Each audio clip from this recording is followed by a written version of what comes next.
Welcome to the Swift Half, your weekly session of chat from the UKOCR and adventure running scene. Each week, pub landlord Alan and our favourite regular Ian discuss races, runners and anything else that comes to mind.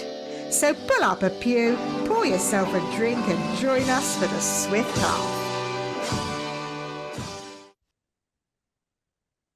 Ian, my friend, welcome to the Swift Half again. How are you? I'm great, Alan. I'm sorry I drank my drink a little bit early, so if you're on YouTube, you saw me wiping my mouth. So let's get straight to it, Alan. What are you drinking? Oh, what am I drinking? Oh, well, there's a story behind what I'm drinking. Yeah, because last weekend it was the first barbecue of the year. So Rob had his barbecue. It was Rob's birthday weekend. He always has a barbecue. First barbecue of the year. I took alcohol free. Got 2 cases of Bulldog. Took them down there. Spent the evening. Didn't drink them all. Said to Rob, I said, I'll leave these here. He went, no, you won't. They are alcohol free. You will take them away with you. I don't want nothing that doesn't have alcohol in my house. So yeah, I'm on Brewdog Hazy Jane, alcohol free. Um, yeah, so that's what I'm on. So yeah, thanks to Rob for letting me bring the beers home. Yeah, that's always a interesting moral dilemma, isn't it? When you go to someone's house for a barbecue, you take drinks, and it's almost like, well, it is in the UK. I know we have international listeners as well, but it's almost like a social contract that you always take a little bit too many beers with the expectation that you leave some there. Exactly, that was me. Me and Paula went 2 cases of beer. I also took some what was it? Notion. I think it was Notion or something like some other beers as well. So I took what eight, 20 cans of alcohol free, and I came back with 10 of them. Because like I say, you take more, just like you're going to leave them, don't you? It's like thanks for feeding us. There's a few beers there for you. Yeah, because it feels a bit different going to a barbecue than going to someone for an evening sit down meal. For an evening sit down meal, you bring a bottle of wine. It's just what you do. But for a barbecue, I know people drink wine at barbecues and no judging on that, but it just doesn't feel the same, does it? Oh, here you go, a lovely bottle of Shiraz. Oh, thank you, as they grab another Stella out the fridge. Yeah, it's like going to the Stella. Stella in one hand, burger in the other. That's exactly what most people are like. Isn't So it? I hope I'm not going to shame Rob here. What was it? Was it a charcoal or was it an outdoor kitchen? It's an outdoor kitchen, very much like mine, Ian. My barbecue is a big gas one. Rob's is the same. However, Rob's does is a little bit different. He has some ceramic barbecue like things he puts on top of the grill.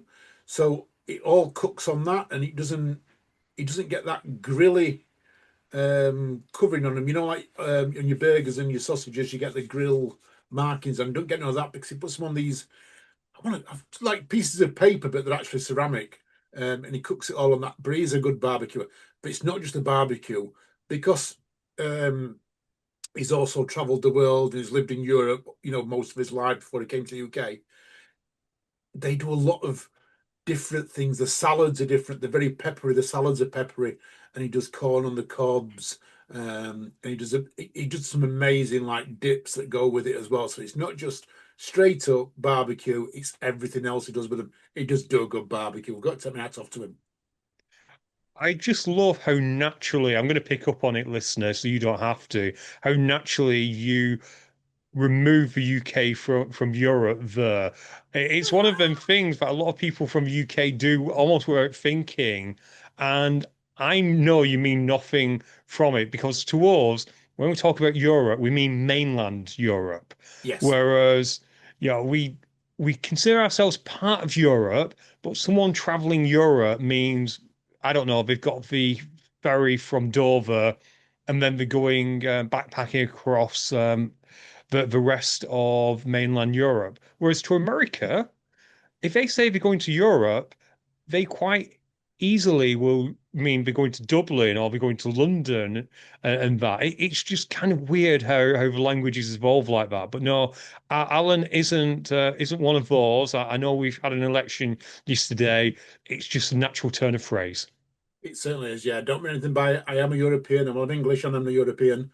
But it is. I always think I know we're part of Europe, but I don't think we are because, like I said, we're an island. You know, England, Scotland, Wales, and Northern Ireland and Southern Ireland. Whereas, like, that's not Europe. That's us. And then Oh gosh, now we're upsetting the Irish as well. Anyway, let's move on. let's move on. What are you drinking, Ian? Yeah, What are you yeah. Well, drinking? I'm drinking Rubicon, black cherry, and raspberry. I think I've had it on the show before, but in true Simpson style, look, new bottle, new bottle. Oh, new bottle. If you're seeing this on YouTube, you can see a nice bright new bottle of orange. And we've got a new hat on. I haven't seen this hat before. Oh yeah, this is the Madrid hat. I have a collection of hats that, as you know, when I'm out and about, I'll be wearing a baseball cap. Mainly because it was just something I think I've started doing at like Tough Mudders that after an event I'll put a ball cap on because it was a bright day and often I won't have sunglasses on. So I'd put a baseball cap, or maybe I wouldn't, but I definitely wore them for Hyrox some unknown reason. And yeah, because of that, it's just comforting to have a hat on when you're going to be on YouTube. No, I get that. I get that. I move on and off. I had my haircut last week, ready for the wedding. So the haircut's all ready for the wedding. You see this week. It's we're only 5 days away. So I've had an haircut, so I'm not wearing a hat at the moment. I don't want my hair to flatten down. I want to be proud of my greys. Grey and proud. That's fair enough. But I was checking the holiday requests. I don't think you put in yet, and I'm fairly sure that the intern has some time away next week. You might have to rearrange. You just cancel my holidays, cancel the wedding. I've got to rearrange because the intern hasn't booked my holidays. Pretty much. Oh well, that's the way it works. Yeah. Oh gosh, we have got lots of topics tonight, Ian. Shall we crack on with a few of them? Where do we want to go first? Let's go with Parkrun first because Parkrun's been in the news not once but twice. We had an opinion piece and we had someone causing issue where I don't think there should be issue. So, which part do you want to do first? Right. Let's talk about Birmingham Live, Kelly Ashmore, and she's sick and tired of people treating Parkrun like a race. So she's thinking of quitting. What do you reckon to this, Ian? I can see her point, but the article also feels like a little bit of a rage bait of creating us and them. Does that make any sense, Alan? It Because does. it's not like this has never happened before. We've always had the people who treat Part Run like a race, always the ones who are trying to get the PBs. It's kind of disappeared a little bit because Part Run has, as far as I'm aware, they don't celebrate records like they used to, possibly due to reasons we'll come to in the next topic, but they don't really celebrate it. But you still get the same people who will occasionally come and race. I think a lot of it is often you get people who come to Parkrun and try not to be a gatekeeper, but it'd be their first and second. And because of the kind of people they are naturally competitive. The idea of someone just coming to Parkrun to jog around with their mates and then get a cup of coffee and a cake after, it's just alien. Yeah, it is. When I got into Parkrun, we used to run from the back, and there are competitive people. The other thing that gets me about Parkrun is they say it's not a race, but it is a race because everyone's trying to better the time. So everyone is out there and they're trying to make get their time better. So you go out there, you might run a 20-minute 5K if you're good, and then you might next week you want to run a sub 20 minutes or sub 19 or sub 18 or whatever you're aiming for. And I think what lets Parkrun down is that you'll get people on that front, right up the front, that think they're fast. They think because they can run a sub 20-minute 5K that they are fast and they're going to go and win. What they don't realise is people rocks up to Parkrun that we know that runs 15 minutes, 16 minutes, 17 minutes. They're the fast ones who should be on the front. So what happens is that you get all these people at the front, yeah, who think they're fast, but they're not, and then you get the fast ones trying to overtake them. So there's a lot of pushing and pushing. And I'm not turning around and saying that this particular lady in question got to the front when she shouldn't have been. But if there's people running faster than you, it tells you that you're too far ahead. Parkrun actually needs segregations. I would love to see it at a Parkrun start where they do it on the floor with the old, the referee paint that they use now on football. They put it in and they go 16 minutes, 15 minutes, 17 minutes, 18 minutes, and you go and stand in boxes going back depending on how fast you run. That's what they need at Parkrun. Well, I reckon I could definitely get behind that, if I'm honest, Alan. It's a really difficult one because if you read any guide about how to get a better park run time, they'll always say, "Oh, go to the front because park run is gun time, not chip time. So make sure you're at the front," which is great until you are trying to, like myself, get a 30-minute park run. It's almost like, in a way, park run should be you self time.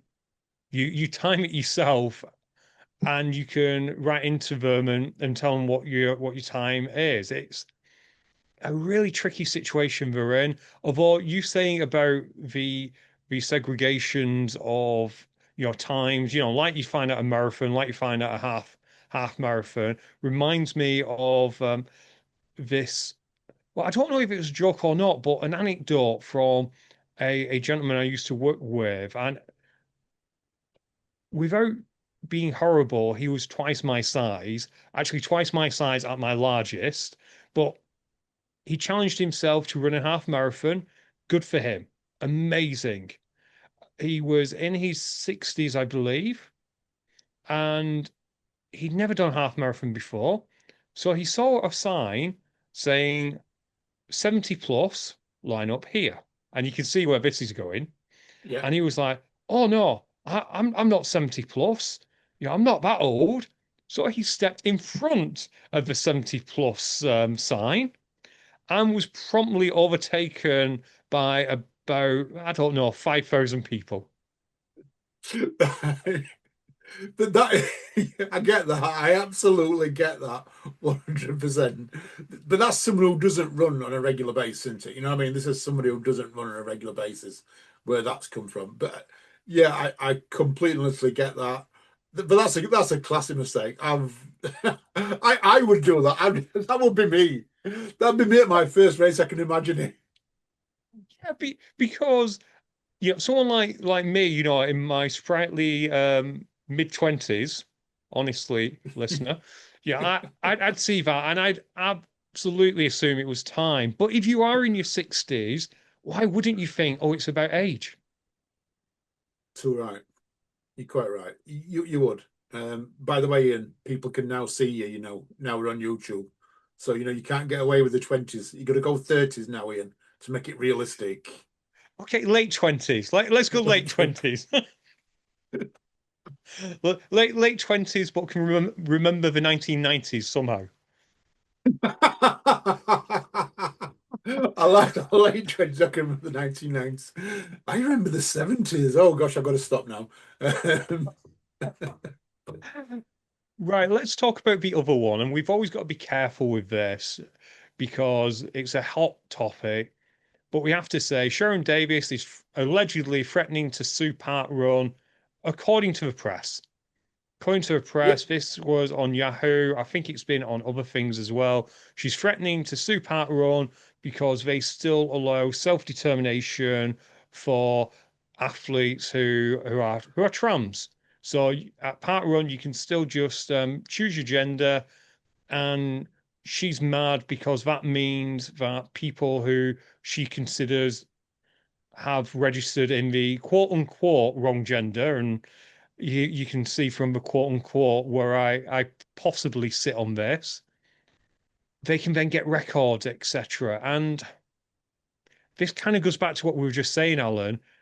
It's you versus you. Records shouldn't really matter in a park run. It's a free event. Go enjoy it. If you want to declare as your preferred gender or your preferred category, go for it. I'm currently the worst 21 to 24-year-old at my local park run because I self-declared at the age I feel. That's quite right, quite right. It is quite serious, this though, Ian, because Parkrun's massive. And as you mentioned, you self-declare. So when you sign up for Parkrun, you put down what gender you are. And I mean, I've been a member of Parkrun for many, many years, but I think there was just male and female. I don't think there was any other tick box or anything like that when I first started. I'm not sure if there is now. But this is absolutely massive. You know, I mean, she's threatening legal action or the refusal to ban born male from their female categories. She goes on to say the Football Association of Wales, Irish Football Association, Swim England, British Gymnastics and Royal Yachting Association have also been targeted a year after the Supreme Court ruling. So this is not just, she's not just targeting Parkrun. She's doing it for quite a few people. And it is Sharon Davis and Tracy Evans and B have co-signed letters from the Women's Sports Union. It is a... Yeah. I don't know what to make of it, and I've got to turn around and say I get where they're coming from, but Parkrun is not governed by UK Athletics. And if it's not governed by anyone, I don't know what they can do because it's not governed. No, it's the same as trying to judge someone. It's probably not the same. It's a poor analogy, but trying to judge, I don't know, someone who goes on a hen or stag do, who in your eyes is not the correct gender to be on in that party. It's the same kind of, loose regulation. Parkrun, it's just a bunch of people meeting up, having a run, doing a trial, trying to be as good as they can. And Alan, I suspect that the people who are good enough to get these records couldn't give a monkeys about these records because they probably also hold massive records in, and not to downplay Parkrun, but in quote unquote real races like 400 meters and what 1.6 or a mile race, 1500 meters and that. It just seems like they've targeted Parkrun because they know it will get the headlines because Parkrun's popular, but it's not really a sport. And it is in terms of you're enjoying it, but it's a recreational activity that happens to involve movement. And I'm sorry if that upsets anyone. Yeah, yeah. Go on Yahoo Sports, people. Just type in Sharon Davis threatens Parkrun. You'll get the advertisement. We did show a little bit of it there on our YouTube. It's all about the Equality Act, and like you say, and I think you're absolutely quite right because, Football Association of Wales, Irish Football, Swim England, British Gymnastics, and Royal Yachting. It doesn't set the headlines are not the same, is it, as Parkrun gets sued because it's Parkrun. It's millions of people. It is, and unfortunately, it is just a bit of rage baiting as well. It is just trying to, again, as we mentioned in that first story, turn some people against other people. I don't like that. Just go and enjoy your run in the park. I said run. Go and enjoy a walk in the park in no Nike. Yeah. Talking and running. Let's share some further controversy, but for a different reason, Ian. So we're talking about an 11-year-old runner in Indianapolis has written his name into record books with a performance that turned heads. Ben Dick clocked an half marathon in 1 hour, 20 minutes, 14 seconds. Okay. So this is an 11-year-old.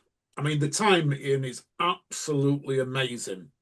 But it's made a few people a little bit unhappy because we've got an 11-year-old running a half marathon in. British athletics don't agree with it. English athletics don't agree with it.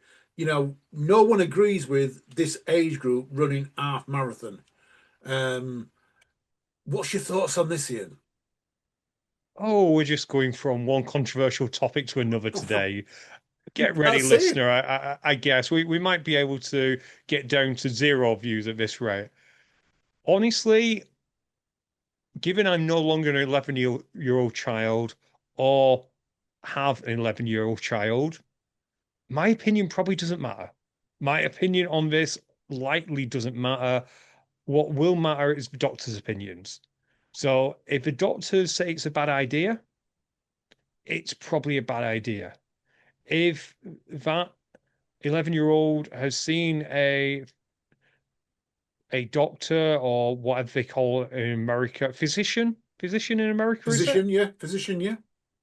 If he has seen one of them and they have declared he is fit and healthy to do it, fine. That's great. And I wish him well. I really hope it's not a case of he's not seen a doctor or his parents have been like, oh yeah, that's fine. Look, I do apparently have an opinion, even though I said my opinion doesn't matter. But yeah, I hope it's not a case of what we call helicopter parenting because they know he's fast and they want to get the headlines and that. I hope there are adequate protections in place for him. And yes, I think for the vast majority of 11-year-olds, you probably just need to follow the science, whatever the science may tell us. But don't forget, science is always evolving. Not long ago, we wouldn't allow women to do marathons because we believe they'd never be able to bear children. Yeah, I actually read an article on that not long since, and you're quite right. It was, I mean, that was about 35, 40 years ago, I think, something like that. That they wouldn't allow females, and I think it was, I can't remember her name now. People can shout me out, but my memory's going as I'm getting older. But it was a woman in America who actually just joined into a run, registered under a name, and she got a name like a man's name, and she ran, and but the people were trying to pull her off course and everything, and she just tried to run, which is, yeah, things change. I think at the moment, like you say, Ian, my thought process is the young lad wants to run. His parents might want him to run as well. You know, his dad ran with him for first 7 miles. It's grabbing headlines. In the UK, it won't be allowed. In America, we have different rules and different regulations than we do over here. If they allow it, they allow it. Who are we to say? But yeah, I mean, well done to him. I mean, the time is absolutely phenomenal. 1 hour, 20 minutes for a half marathon, absolutely phenomenal. But for any age group, never mind an 11-year-old. And again, I go back to follow the science. Hopefully, this particular lad has been seen by a physician who has declared that it's safe for him because, of course, we know the current science is it can cause issues, particularly if you've not yet gone through a growth spurt or your bones are growing, it can cause damage. So hopefully he's been seen and everything's fine. I kind of hope it doesn't start a trend of parents getting their younger kids to run further and further to try and grab some headlines. I really hope it doesn't start that trend. Too right, too right. Well, we're talking about the difference between America and the UK. Let's touch on something that's not even on our topic list, but it came out this week. The orphan tent at World's Toughest Mudder. We are once again seeing controversy over this. So if people remember, it was all going to be done with British Obstacle Sports and some of their volunteers were going to do it. However, as it is in the UK, we wanted it all to be legal and abiding. So we're asking people who are going to use it to sign forms. And then people didn't like that. So it was taken back over by an American lady who was going to run it. She's run it several times before, but she was actually going to run World's Toughest Mudder. And now they are short of volunteers here because British Obstacle Sports volunteers have pulled out. They're going to run their own tent with their own runners. Thank you very much, because I'm joining in that tent as well. So a big thank you to those guys for letting me join them. And that, I'm not going to ask you what you think, Ian, but I'm just letting our listeners know about it. If you want to, if you're not racing at World's Toughest Mudder and you want to go, there is an orphan tent. They are looking for volunteers. It'd be great if there were one. So yeah, please reach out. Go into Tough Mudder Legionnaires website. I think it's Legionnaires Facebook page, and message them. But while we're on Tough Mudder, let's talk a bit about Tough Mudder, because lots of news coming out of Tough Mudder this weekend. Where do you want to go to first? Yeah, I will just say one thing on the orphan tent drama. It's just sad sometimes that people can't get out of their own way, if that makes sense. In that, it's a shame when egos get in the way of good things happening.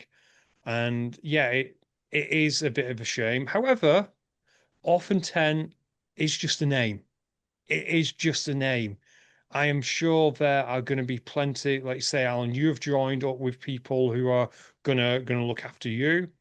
I am sure that the people that you have joined up with will happily take on others who want to join. And I'm sure there's going to be lots of other tents. So if you are coming to World's Toughest Mudder and you don't have anyone to crew for you, reach out to me, reach out to Alan. We'll find someone for you. Or we'll try. We'll point you in the right direction. We offer no guarantees, but we'll try. But yeah, I think where probably some of the orphan tent is it's just a name. What's important is the people helping the mudders. And I think that perhaps got lost somewhere along the way. And it's a shame. But yeah, it doesn't mean that people who are in the UK without any help won't get help on the night. So, fair play to everyone who's willing to help. But yeah, moving on to Tough Mudder news. Let's stay in the not so great news. Let's talk about season pass perks, because Alan, I think this is a storm in the teacup, because I know you're impacted by this, but do you want to set the table? Yes, so it's come to light, and it's on Zendesk. So if you're on YouTube, we'll fetch Zendesk up for you. So Zendesk 26 season tough perks. If you go down to the perks, entry to all 26 UK 15K and 5K events. But there's a couple of caveats on it. They're only valid, so up to 5K buddy passes worth £69 each are only valid if you purchased your pass before December 31st, 2025. Same as your spectator tickets, only valid for passes purchased before December 31st. So this is where the controversies kicked in, Ian, because a lot of people didn't buy it pre-Christmas, and it impacts me because, as you know, I've got a Tough Mudder tattoo, so I've got a lifetime season pass. I did mutilate my body, spent hundreds of pounds, well, £100, mutilating my body, in quite a big tattoo. It's got to be a certain size. I think it's 12-inch by 12-inch. I've got it on my thigh, halfway around my leg, so that I could go to all Tough Mudders that I ever wanted to on a lifetime season pass. But we don't get our passes until the new year kicks in.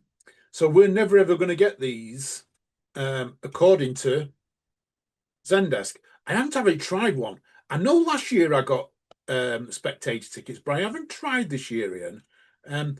But it does bring it all out. Why don't they offer it post December 31st? Why don't they offer it right up until the first race of the season? I don't get it, Ian.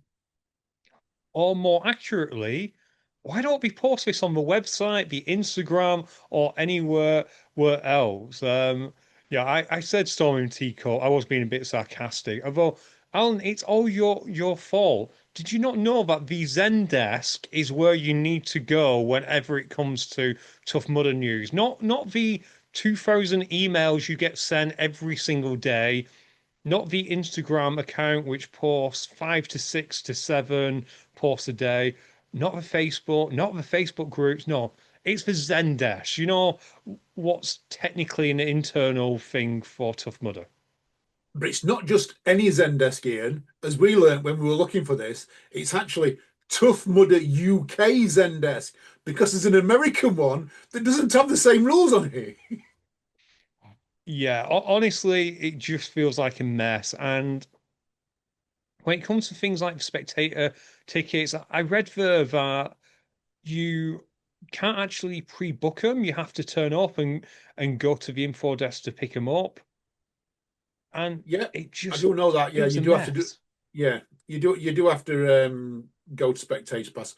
I mean, I've got to admit, I am slating a little bit, but I'm going to say they've been absolutely brilliant with our lifetime passes. So, as you know, Ian, I wasn't going to do a WTM unless my lifetime pass because I was a little bit annoyed.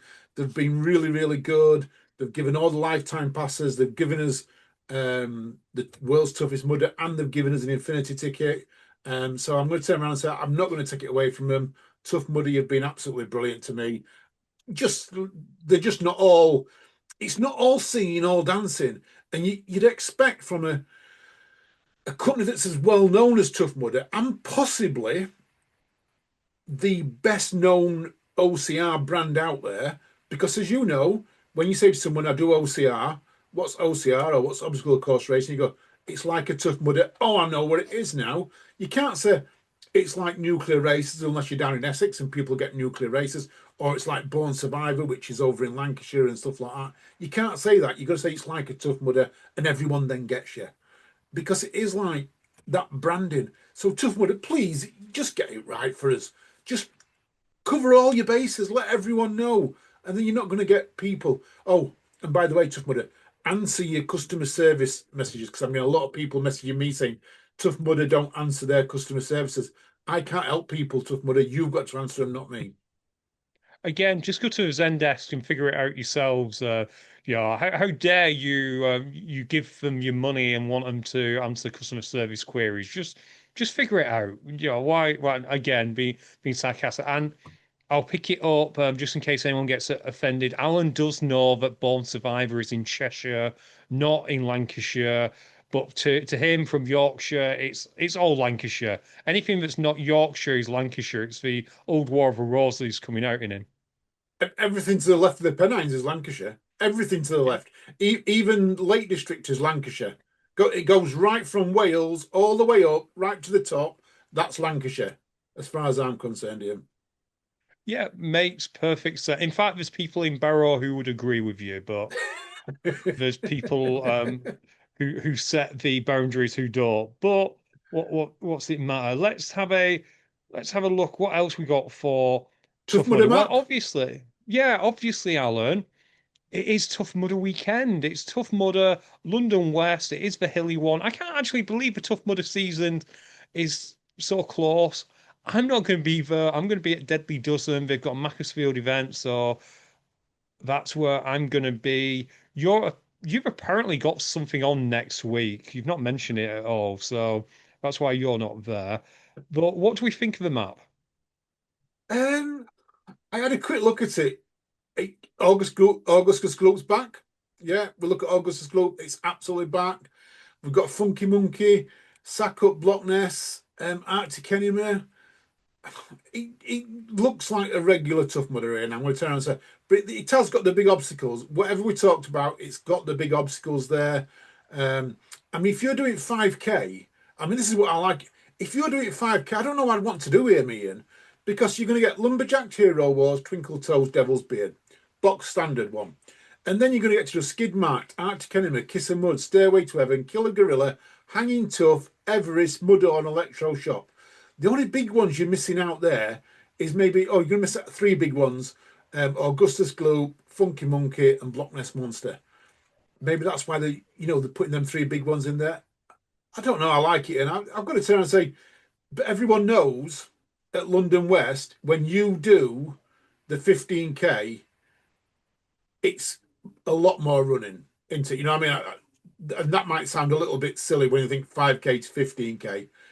But in the 5K, you have got what we've got 1, 2, 3, 4, 5, 6, 7, 8. So we've got 12 obstacles on 5K and only 9 more on the 15. That bit doesn't feel right to me, Ian.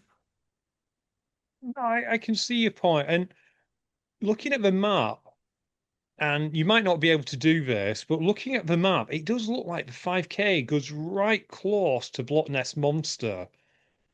It comes out the forest and meets up with the 15K at that point. It wouldn't surprise me if some 5K runners sneakily went and did that. You're quite right. It's right next to it, you know. And to anyone who's down here looking at number 12, which is in the middle of your screen, if you watch on YouTube, the green line as you're coming around is the 5K, and it comes up and it goes right next to it. You got because you're coming in at 13, which is skid mark, which is just after Block Ness. So, yeah, I think I don't know. I think they're putting too many obstacles on the 5K. And not enough on the 50. I think they've got to split it out a little bit more. If you've got 21 obstacles, I would like to see 10 on the 15K. Sorry, all 21 on the 15K, but I would only like to see 10 or maybe 11 on the 5K instead of the 12 or 13 they've got. I know it's only 1 or 2, but it just feels like you're not getting enough obstacles to go into 5K. I wouldn't want to do it. I wouldn't want to do it in. No, and the other potential is 21 obstacles, and this is probably your actual point. 21 obstacles on a 15K course just doesn't feel right. Tough Mudder always used to be 25. It just always felt like 25 was the general number. And there's lots of perhaps free ones that they're just kind of missing out. Unless I've missed it. Is Hero?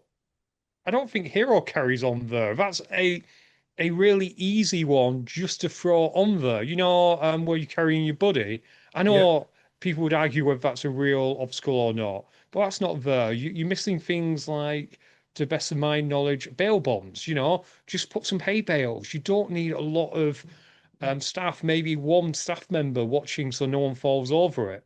It does seem like, unfortunately, there's a little bit of cutbacks going on, which I guess it's the economy, but on the other hand, the ticket price is still the same.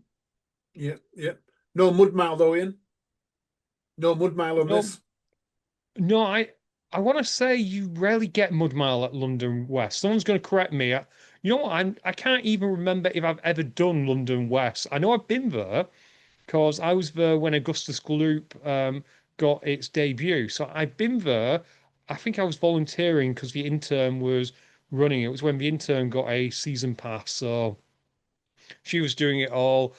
I want to say it was probably 2017, maybe 2018. Great time to be fair. Love that time period. It felt a different time. You'd all go down, and you miss this, Alan. It's a shame you kind of miss this, where all the solo mudders and all the other various groups would meet down at camping on a Friday night. You know, you'd all take the day off work. You get down there, you camp Friday night. Most of you would then wake up early to do a volunteer shift, or you go and run that day if you had a season pass. Then you'd come back, you'd have a barbecue around a campfire. Then the next day you'd run, and then you'd pack away, and you return to your normal life on Monday. I do miss it. You know, I never did it, but I'm with you, Ian. I would have loved to have been in the Tough Mudder fan base back then. I wasn't in the Tough Mudder fan base. I was in on every other fan base apart from Tough Mudder. Loved Tough Mudder. I did a few of them, and I did a few Spartans, but I wanted to support the more independents. So you would see me traveling everywhere to like Mud, Sweat and Beers, Muddy Furlong, you know, Mud Monsters, which is coming up quite soon, Nuclear Racers, not all of these that were all around, you know, back in pre-COVID. Um, and I camped at a few. I had my white van, I had my big black bus as well. So I did stop at quite a few. I would love to have joined that community at Tough Mudder, but I never knew about it. I never knew about that community. And do I feel like I missed out? Yeah, I do. I feel like I missed out on it. Um, Was a lot of fun, but then again, I think it was also of its age. I reckon post-COVID, whilst Gavs and Evie have done their best to kind of recapture it, I don't think it's quite there. Speaking of that, congrats to Gaz. I understand that he is working as a volunteer manager this year, so cracking job to Gaz. We know how much he loves the space, and we know he can work hard. We've seen him work. So yeah, best of luck to everyone at London West this weekend. And if anyone's there, by all means, please tell us how it's gone. And maybe Alan, maybe we get someone on the show next week who's been at it. We'll see if anyone's free. Subject, of course, to what you're doing. subject to whatever. I think Tough Mudder need to do. I think they need to move with the times now. And instead of having a campsite, have a wagon circle because everyone seems to have RVs or tent boxes. So I think they need to go move with the times, get rid of the tents. They could still have the tents, I guess, but have the RVs in a big circle. Like an old Western thing where they get them in the circle and all the barbecues in the middle. I think people would love that, Ian. I think they would, and I'm surprised no one's done that. And taking a brief tour dip into fitness racing corner, that's the one aspect of OCR that fitness racing has never really had. Yes, you've kind of got the community that you meet up at events, but this idea of spending time in the evening with strangers, yeah, you occasionally do it, but you don't make lifelong friends in the same way you did in Tough Mudder. You don't have that same. So again, maybe I'm just being nostalgic to something that impacted me, but other people are like, it wasn't that great. But yeah, I miss it. And do I think it will come back? No, but God bless anyone who's trying to make it come back. Yeah, too right, too right. Well, we're stopping on events before we move off, and we're coming to some fitness racing in a second. Um, British champs this weekend. Have you sealed up your winners? Have you put them in an envelope to open up on next week's podcast so you can announce whether you got your top three men and top three women right? Yeah, they're all ready, all sealed, being guarded by the spare cat that we have. Did I tell you we've got a part-time cat? You did actually, yeah. The intern's been feeding and decide to stay with you. Yeah, every so often it just randomly comes and joins. So yeah, the part-time cat is guarding the envelope. So I can't touch him except when it goes home. So yeah, next week I'll let everyone know what my predictions were. I like that. I like. You've put on here Hyrox Elite 15, Ian. Hyrox Elite 15 qualification process. We've talked about this, I think, in the past, but now they brought in a website which is available at, I want to say, Alan, is it results dot Nope, or it's is it points? It's points. Yeah, points points.hyrox dot com. .com. Yeah. Yeah, and as you can see, if you're on YouTube, I'll just discuss it. It's a league table effectively. So all the good athletes who have raced 5 races, you could race under 5. If you remember, Alan, they stole this from us, of course. This whole idea of your best races counting. It's absolutely stolen from UKOCR series, I'm sure, or Without a maybe it's doubt. stolen from all the races we stole it from. Who knows? Anyway. Um, they have a list. They'll show you the best 5 races each individual. You get a certain number of points, depending on where you come in a pro race or in an elite race. And although at this moment in time, it doesn't mean a lot other than bragging rights. When we get to next year, the top 15 in this, Alan, as you're scrolling down, they will be the ones who are invited to the major events and so on and so forth. And it is dynamic in that every day, well, not every day per se, but it's on a 365 rolling point scoring system. So Okay. if someone raced on the 8th of May, or actually the 7th of May, 2025, and it was one of their top scores, it disappears. Wow. So Wow. yeah, So this is it's quite good. it is quite good. Um, but is it designed, Ian, to make people to go to races?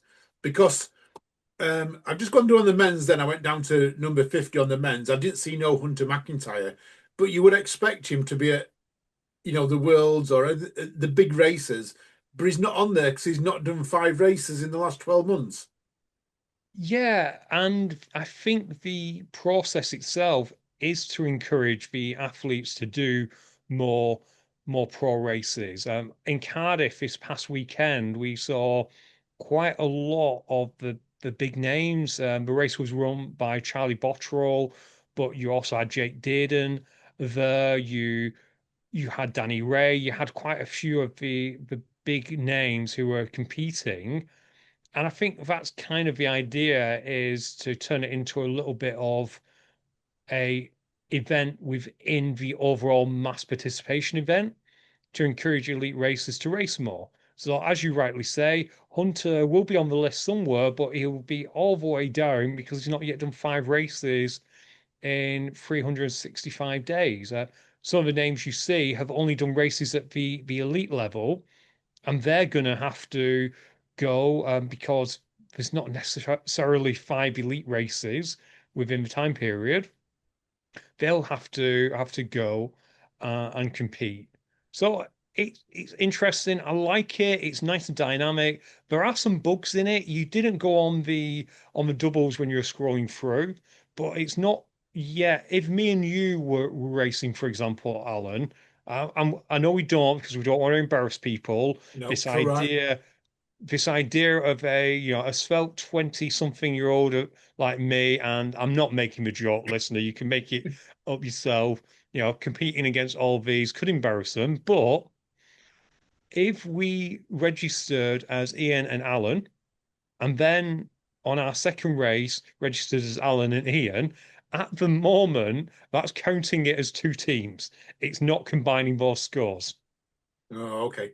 And I'm then going to assume if you register with someone else, then that would be a new team, and it's 75 registered with someone else as well. So, yeah, a little bit not right. Yeah. At the moment, Lauren Weeks is at number 1 and 2 with 2 different partners. That's actually quite funny. That is actually quite funny. Yeah, and the reaction from one of them partners was to suggest a trios race where Lauren Weeks does the entire race, and the other two just play rock scissors paper before every run to determine who's going to follow her around. I love that. It's like Lauren Weeks is the GOAT at minute, and everyone just wants to run with her in the doubles. Yeah. Yeah, it was basically her original partner, Lauren Griffith, who unfortunately got injured a little bit. She turned around to Lauren and said, "Look, you're obviously a great athlete. Go and race with someone else. To get into the world and have a crack at winning it."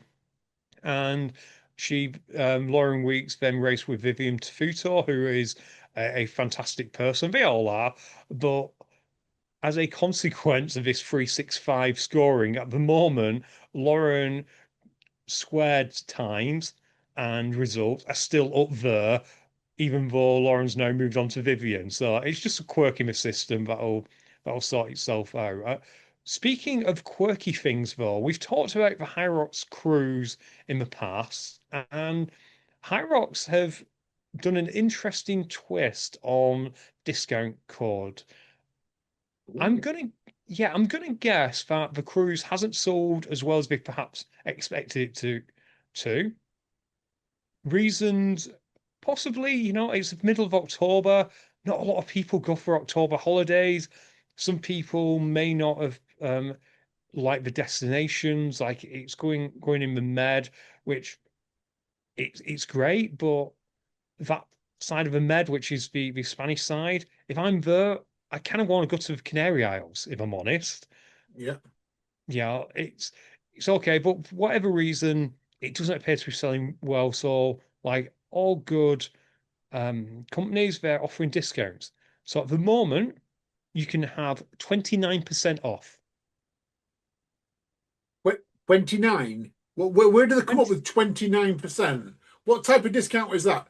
25, 30, 35, 40, what, 29? That's just, did someone just pull a random number out of the air, wet the finger and go, oh yeah, 29 miles an hour, the wind's blowing, that's the discount we'll give? Well, there is a method to the madness, as there often is. Next Monday, the discount will be 28%. So they're going, oh, so at some point there was 30%, was there? I'm not sure if it was. I only picked up the story at 29%. So Okay. yeah, the Monday after it'll be 27, 26, so on and so forth.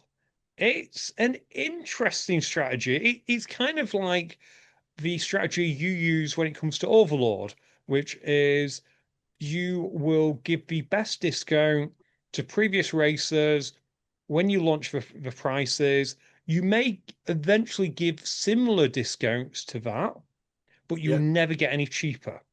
never. Never. The people sign up first will always get the cheapest price. And we won't even reduce it below that. No one ever gets it to that price anyway. They might get it close, they might within £5, but yeah, you're right. Um, I like it, and it is a bit, it's fun. It's fun. 29, 28, 29. Will it make people go? I don't know. I guess people they want people to book now because we're in a fuel strike. We're in a fuel shortage. This boat might not even get out of the harbour. Well, maybe that'll become part of the workouts. You each get an oar, and you just like the old ships that you saw back in the day. And yes, I realize they were not great ships, but yeah, maybe that's the big idea. While we're on about fitness racing, let's talk about pre-race briefings because in Cardiff this past weekend we got into the not the tunnel, but because you in Cardiff, Alan, it's in what I call Millennium Stadium. So the Yeah, start tunnel is actually the players' exit, the players' entrance. yeah, So you yeah, go out there, it's incredible, but you have to walk up steps to get it, like all good football stadiums and rugby stadiums. But you got stopped before it and you got given a pre-race briefing.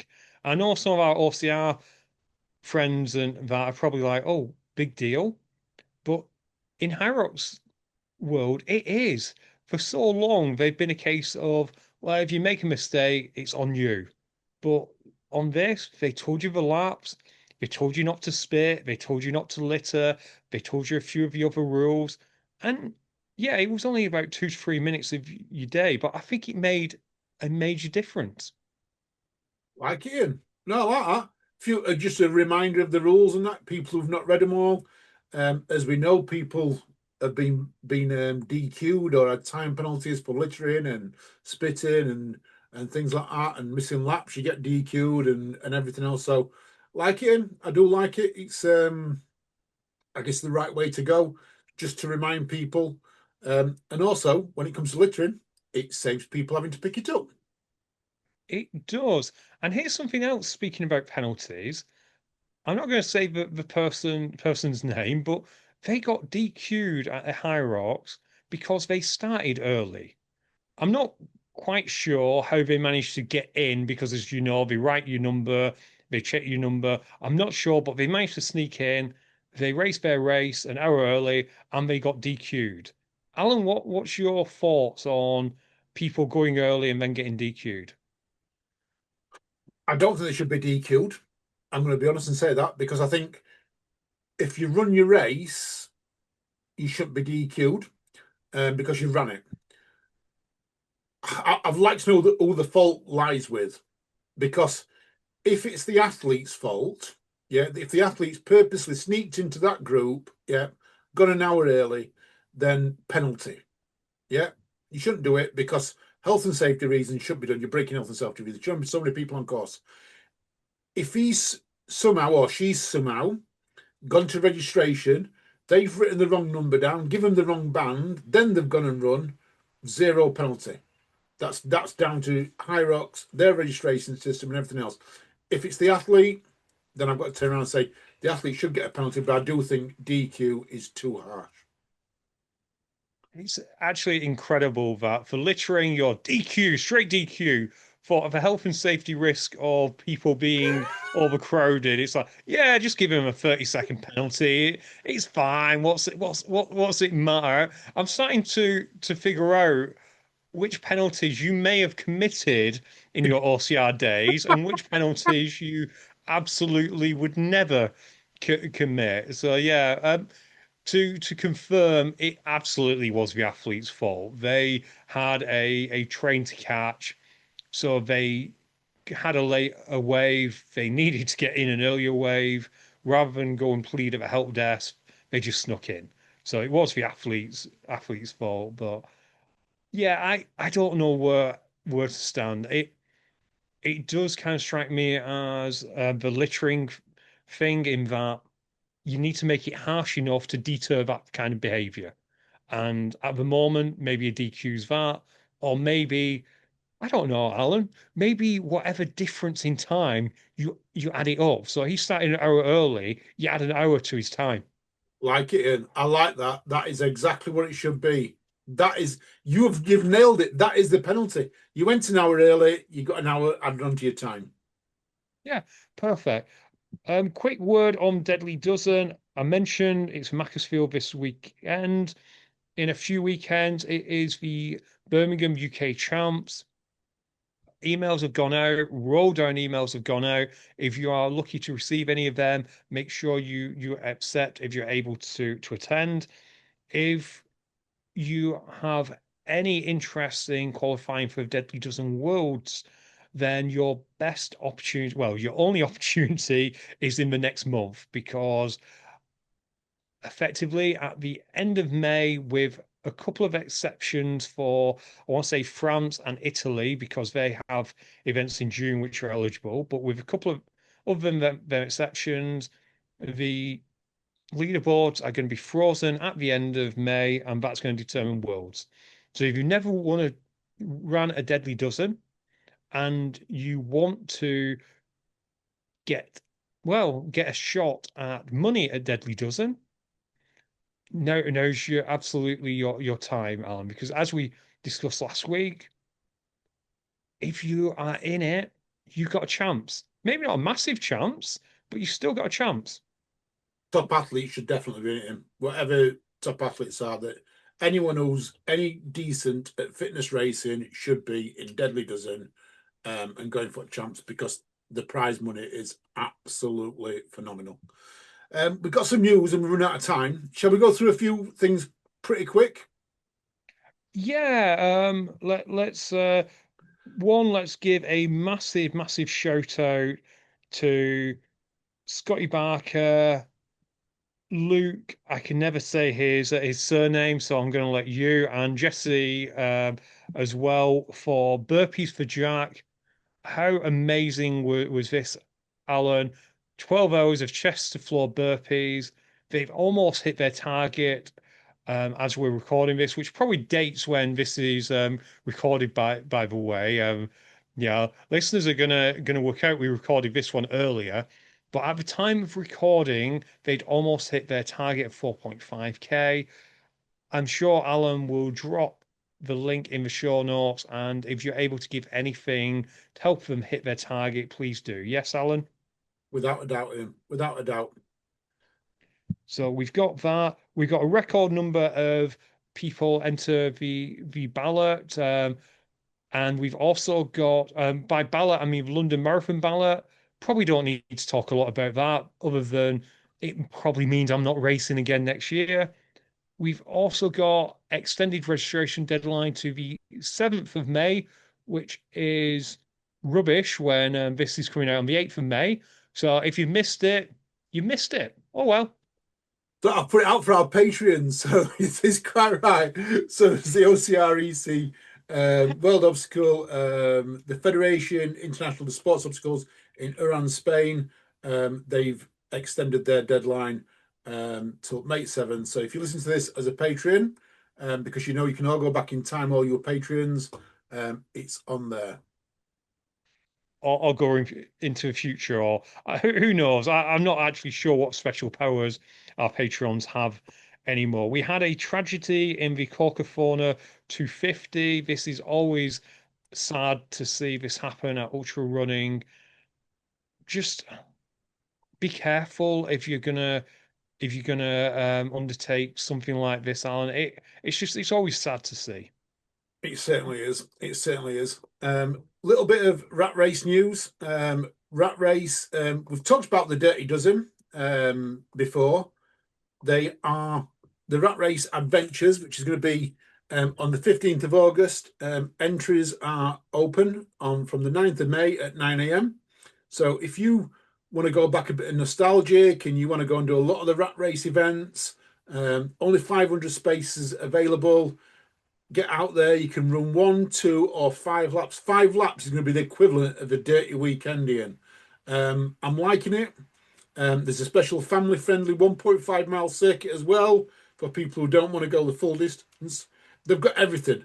I think it's absolutely amazing. They're bringing Rat Race Dirty Weekend back in a smaller format for people to go. They've got zip wires. They've also got axe throwing. They've got so much going off down there, which is absolutely amazing. So if you're interested on that, Rat Race Adventures. And then the BBC, Ian, ran a news article this week on the Malden Mud Run. Have you seen this? Yeah, it's incredible that this young lad he won it with no prep, which leads me to one conclusion. What's your conclusion? That you did not know that this race was going to happen, because otherwise this would have been your second podium to go alongside your wolf run. That's right. That's right. So if anyone doesn't know what the Malden Mud Run is, it's only a 440-meter stretch of river, and you have to get from one side to the other, basically. So you walk, you crawl, everything else. I've actually done this. As part of Always with a Smile, which was Joel Hicks's charity, and I think he's done it every year for years and years. But yeah, it's just a really, really good bit of fun getting from one end to the other. The picture, if you're on YouTube, the picture you can see, he's actually got his shirt on, and he's not even mucky. The guy's not even mucky. The young lad is not even mucky. Which John Matthews, I don't know how you've done it, because when I did it, I was absolutely filthy, Ian. Absolutely filthy. I tell you who would love it, Gary Judd. Gary Judd would love it because he loves all mud. Everything mud he loves. Yeah, if you're out there, Gary, book this in for 2027. And that's for the future. For right now, I do want to give a quick shout out to the Be Your Own Motivation podcast by Tanya Tees. We'll share this probably in the pub if I remember to, and we'll probably share it in the notes. Me in my persona as host Ian, not regular Ian, but my persona as host Ian, went over to that. It's not really talking too much about OCR, not really talking too much about fitness racing. It's actually talking about me, which I will admit, Alan, was a little bit uncomfortable in places. Tanya did a great job of finding my origin story, finding my why. You make multiple cameos in it, not physically, you weren't there, but you do get a mention. So there is a little bit of an origin story of how the podcast got going, how we moved on to fitness racing and all of that. So if you have any interest whatsoever, so all three of you go and have a listen to that. Tanya did a great job. We actually do have a part two, Alan. We stopped recording that, and then we had a chinwag about fitness racing, and Tanya's currently working on that. Although by that time I was exhausted. I recorded it last Friday. Just after we'd finished recording, I went straight into that, recording that. So I was a little bit tired. So the second part, we'll see how it comes out. It needs a little bit of open heart podcast surgery, shall we say? But we'll see about that. But first one, yeah, really, really enjoyed. So go and have a watch. And I think, Alan, let's finish on this story, which isn't really well, it's related to the half marathon story we mentioned in absolutely no way other than it's about a half marathon. There's been a viral discussion on, well, you know how Iron Man got started, yeah? No, but maybe on Okay. someone decided they were going to race, a runner was going to race a swimmer and a swimmer was going to race a cyclist, something along those lines. Exactly that. It was a debate on who is the fittest, a a long distance swimmer, a long distance cycler, or a long distance marathon runner. So they combined them, and that's how you ended up with the Ironman. Like it. And those debates still go on today. And the latest one is about darts superstar Luke Littler and Mo Farah. And the question that was raised was who would win a half marathon if you had a dartboard at every mile and you had to hit a 501, so you had to check out effectively with as many darts as you can before moving on to the next mile. And yeah, people were saying more, people were saying Luke because they didn't think Moore was as good a darts player um, as anyone, so he'd just get stuck on the first mile. Alan, firstly, where do you sit on this debate? Oh, this is so tough. I actually think Luke would do it, and the only reason is I've seen Mo Farah on some other challenges. You know, some things that he's done and that, and he's not really when he played. I think he played football for the the England Germany or England v rest of the world charity match that happens. He played football and he wasn't great. He wasn't. He didn't seem to have the versatility to know what his left leg was doing and his right leg was doing, as well as his body. So I'm convinced he can't play darts. I'm going to be honest, I'm convinced he can't play darts. And if he can't play darts, to do a 501 checkout 13 times, that is tough. A 501 checkout, if you don't play darts, doing it once is tough, but I reckon it would take him a full day. Now, Luke, he can walk, he can throw the darts. He's going to hit 501 literally in space of 2 minutes. He'll hit the 501 checkout. Will be on. He can then walk a mile in 15 minutes. It's going to take him about 4 hours to complete the half marathon if he just walks it. But I don't think Mo would complete 1:5:01 in 4 hours. So I'm with Luke. I'm a Luke fan on this. Luke, you've got it. Easy peasy. I'm curious how it will go as to whether, Luke will overtake more at the first checkout. Because if you never played darts, the reason Alan says it's hard is because to check out in a darts game, you have to hit a double. Yeah. And that becomes increasingly more difficult the closer to 500 you get because it has to, you have to hit a specific place. It's not like, oh, you got 20 left, you just hit a 20. No, you've got to hit a double 10. So I do think it will be such a interesting event. And I am curious what other combined events we could cook up because darts and running surely like 10-pin bowling maybe if there's a good 10-pin bowler and a runner or a cyclist. I don't know, Alan. I reckon this is definitely one for the patrons, for the listeners to have a think about.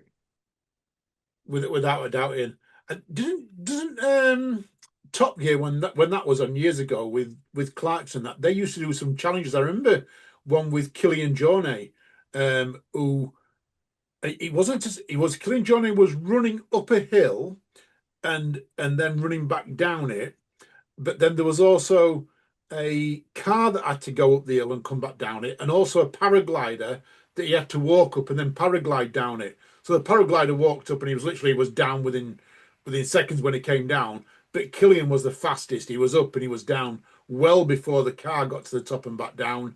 But I think the difference was I think the car had to go something like 25 or even 30 miles to get to the top of the hill, where Killian was, I think it was a 3 mile run up and a 3 mile run down. But yeah, I mean, I love challenges like that. Was it Man v Horse that happens in Wales every year? I think, is it Green Mile events put it on? They do Man v Horse, where you get hundreds of runners race a couple of horses, and I think there's only been men win it once or twice, and that's usually when the heat is so high that they have to rest the horses every couple of miles because they overeat. So yeah, it's a tough one. It really is, but I can't wait for this challenge. Alan, maybe we could think of something where me and you would be on level pegging.